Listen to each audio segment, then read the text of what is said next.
के खोलाई समधी मांगे समधिनिया जे। गांठ के खोलाई समधी मांगे समधिनिया जे। अंगना में भीड़ भइल भारी बड़ा रंगदार समधी। ए हो अंगना में भीड़ भइल भारी बड़ा रंगदार समधी। नाली हले गैया नाली हले भैंसिया हो।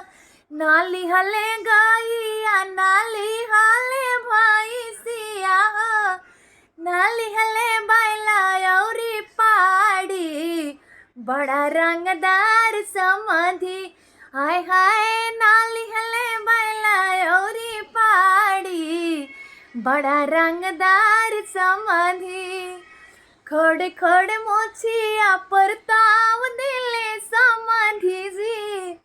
खड़े खड़े मोछिया पर ताव दिले समधी जी। ना चाही रेडियो घड़ी गाड़ी बड़ा रंगदार समधी। ये हो ना चाही रेडियो घड़ी गाड़ी बड़ा रंगदार समधी।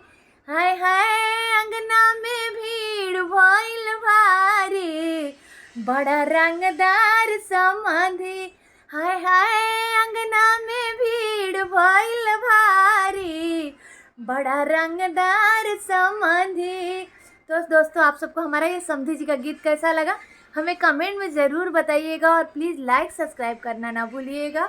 उम्मीद करती हूँ सॉन्ग आप सबको पसंद आएगा। बहुत ही प्यारा सा सॉन्ग है, तो हमें कमेंट में ज़रूर बताइएगा कि आप सबको हमारा ये सॉन्ग कैसा लगा।